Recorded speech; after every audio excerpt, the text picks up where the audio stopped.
দর্শক, কোটা সংস্কার আন্দোলন আলোচনার জন্য সরকারের দুই মন্ত্রীকে দায়িত্ব প্রদান সহ চলমান বিষয়ে কথা বলার জন্য আমরা যুক্ত হচ্ছি সিনিয়র সাংবাদিক সৈয়দ ইশতিয়াক রেজার সঙ্গে। ইশতিয়াক রেজা, শুনতে পাচ্ছেন নিশ্চয়ই আপনাকে।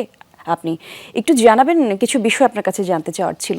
আজ দুপুরে কিছুক্ষণ আগে যে প্রতিবেদনে দেখছিলাম, আইনমন্ত্রী বলছিলেন যে প্রধানমন্ত্রী তার দুই মন্ত্রীকে দায়িত্ব দিয়েছেন আন্দোলনরত শিক্ষার্থীদের সঙ্গে আলোচনা করার।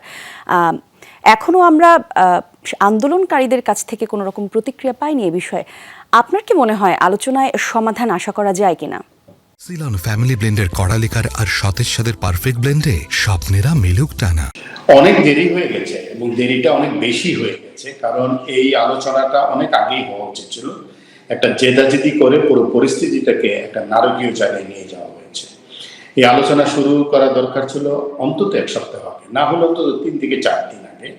আমরা কিন্তু শুরু থেকেই বলছিলাম যে আলোচনা হোক, আলোচনা হোক। যেহেতু সব পক্ষই সংস্কার চায়, আলোচনা হতে বাধা কোথায়? শুধু আদালতের কথা বলে বলে সময় ক্ষেপণ করা হয়েছে। আমি আপনাকে পরিষ্কার করে বলি, আজকে যেটা করা হলো, যে আইনমন্ত্রী যেটা বললেন যে আবেদন করবেন, শুনানি ডেট এগিয়ে আনতেন, সেটাকে আগে করা যেত না? যে আজকে যে আলোচনার প্রস্তাব দিলেন সেটাকে আগে করা যেত না? এবং আদালতের রায়ের কোথাও কি বলা আছে যে করা যাবে না, আলোচনা করা যাবে না, কোনো কমিটি করা যাবে না? আদালতের রায় তো পরিষ্কার করে বলে দিয়েছে যে বল সরকারের কোর্টে, সরকার চাইলে পরিমার্জন করতে পারে, এবং বিচারাধীন বিষয়ে আলোচনা করা যাবে না, এটা তো কোনো আইনের ভাষা হতে পারে না। অর্থাৎ এখানে এক সময় নষ্ট করা হয়েছে এবং একটা জেদ কাজ করেছে, জেদের বশবর্তী আজকে এই জায়গাটা এসছে। এখন দেখার বিষয় আন্দোলনটা আসলে আলোচনাটা আদৌ হবে কিনা, আলোচনা হলে আন্দোলনটা থামবে কিনা। আলোচনা হওয়াটা এখন কঠিন হয়ে দাঁড়িয়েছে, কারণ কোটা সংস্কার আন্দোলনকারীদের হাতে তো আন্দোলনটা নাই আর এখন। এর মধ্যে অনেক মানুষ যুক্ত হয়ে গেছে, অনেক শক্তি ঢুকে গেছে, তাদের হাতে চলে গেছে একটা এনার্কি, যেটাকে বলে চরম নৈরাজ্য তৈরি হয়েছে। এই নৈরাজ্যকর অবস্থায় পুলিশের পক্ষে এটা সামাল দেওয়া খুবই কঠিন হয়ে পড়েছে, এবং এত মানুষকে আসলে সামলানো যায় না বল প্রয়োগ করে। সেটাই হয়েছে একটা প্রজন্ম, জেনারেশন বলতে গেলে ছাত্রছাত্রী, যাদের বিশেষ পরীক্ষা নেই তারাও নেমে গেছে, স্কুল কলেজের ছাত্রছাত্রী নেমে গেছে। এটা একটা ভয়ঙ্কর অবস্থা তৈরি হয়েছে, এবং এই জায়গায় যেতে দেওয়াটাই ঠিক হয় নাই, এবং এটা যেতে দিয়েছেন যারা, তারা আসলে দায়িত্ব নেবেন। আজকেও 3 জন মানুষের প্রাণ গেছে।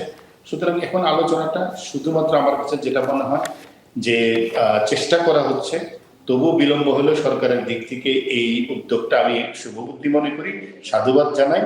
সকলের শুভবুদ্ধির উদয় হোক।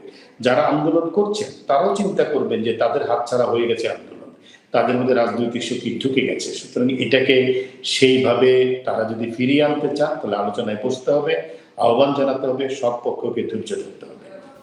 একদম, আমরাও সে বিষয়ে একমত। কিন্তু আরও কিছু বিষয় জানবার ছিল আপনার কাছে। এই যে বিক্ষোভ আর আন্দোলনের 2 সপ্তাহের বেশি হয়ে গেল, এর মধ্যে প্রাণহানির ঘটনাও ঘটেছে এবং সেসব ঘটনায় বিচার বিভাগীয় তদন্ত হচ্ছে। নিঃসন্দেহে এটা আশাব্যঞ্জক। আপনার মতামত জানতে চাই এই বিষয়ে, আপনি কি মনে করছেন? আপনার প্রশ্নটা আমি বুঝতে পারিনি, যদি গত এই যে আন্দোলন এবং বিক্ষোভ চলছে, এর তো প্রায় 2 সপ্তাহের মতো সময় হয়ে গেল। এই ঘটনায় অনেকের প্রাণহানিও ঘটেছে, যেটা অবশ্যই দুঃখজনক। আর সেসব ঘটনার বিচার বিভাগীয় তদন্ত হচ্ছে, সেটা নিশ্চয়ই আশাব্যঞ্জক, যেমনটি করে বলছিলাম। আপনার মতামত জানতে চাই এই বিষয়টি সম্পর্কে। না, এখন পর্যন্ত আশানুরূপ কোনো আমি দেখি নেই, এবং এই যে সবকিছু বল প্রয়োগ করে, শক্তি প্রয়োগ করে দেখার একটা চেষ্টা। দেখেন, আন্দোলনটা যখন শুরু হয়েছিল তখনও কিন্তু দেখি না কি হয়, দেখি না দরা কত দূর যায়, ক্লান্ত হয়ে যাবে, এই ধরনের কথাবার্তাগুলো এসছে। এগুলো তো আসলে যৌক্তিক কথা ছিল না, এগুলা আসলে সংবেদনশীল কথা ছিল না। পুরো বিষয়টাতে সরকারের দিক থেকে আমার কাছে মনে হয়েছে সংবেদনশীলতার ভয়ঙ্কর অভাব ছিল। এই ছেলে মেয়েগুলো এক একজন, ধরেন আমাদেরই সন্তানের চেয়েও ছোট, তো যারা রাষ্ট্র পরিচালনা করছেন তাদের কাছে তো এটা বেশি, আরো ছোট তারা। প্রত্যেকটা জায়গা থেকে আমি বলবো যে যৌক্তিক, ন্যায্য, সংবেদনশীল আচরণ ছিল না বলে এই দায়িত্ব শেষ পর্যন্ত রাজনৈতিক নেতৃত্বকে নিতে হবে পুরো এনআরকির জন্য। আচ্ছা, আজকে আইনমন্ত্রী যেমনটা করে বললেন, তার কথার সুর ধরে আরো একটু জানতে চাওয়া যে আদালতে কোটা ইস্যুতে শুনানির জন্য যে 7 আগস্ট দিন ধার্য করে রেখেছিলেন, আজ মন্ত্রী জানালেন যে এটা আরো দ্রুত এগিয়ে আনা হবে, আর রোববারই এ বিষয়ে অগ্রগতি হবে বলে জানিয়েছেন তিনি। অ্যাটর্নি জেনারেল জানিয়েছেন এমনটি। আইনি সমাধান দ্রুত পাওয়া যাবে কিনা, কি মনে করছেন? না, দেখেন, আদালতের হাতে কিন্তু ক্ষমতাটা ছিল। প্রধান বিচারপতির কাছে আমি অনুরোধ রেখেছিলাম যে এটা এগিয়ে এনে তিনি একটা জাজমেন্ট দিতে পারেন, সেখানে তো নির্দেশনাগুলো থাকবে, সেখানে হয়তো বলা থাকবে যে সরকারকে কি কি করতে থাকবে। এটাও কিন্তু একটা পরিস্থিতিকে শান্ত করতে পারত, কিন্তু আদালত শুনানির তারিখ নির্ধারণ করেছে সেই 7ই আগস্ট। তাহলে এগুলো তো বিলম্ব করার একটা বিলম্ব হয়ে যাচ্ছিল। আদালত তো তার বিবেচনার মতো কাজটা করেছে, কিন্তু পরিস্থিতি কিন্তু আসলে দ্রুতই খারাপের দিকে চলে যাচ্ছিল। এখন সরকার যেটা আপিল করছে, যেটাকে এগিয়ে আনতে পারে, আসলে তো প্রধান বিচারপতি, আমি জানি না, আমি আইন সম্পর্কে অবগত নই, কিন্তু তবু মনে হচ্ছিল প্রধান বিচারপতিকে নিজের স্বমোটিভ ক্ষমতা ব্যবহার করে ওটাকে এগিয়ে আনে আজকের মধ্যেই একটা হিয়ারিং শেষ করা যেত কিনা।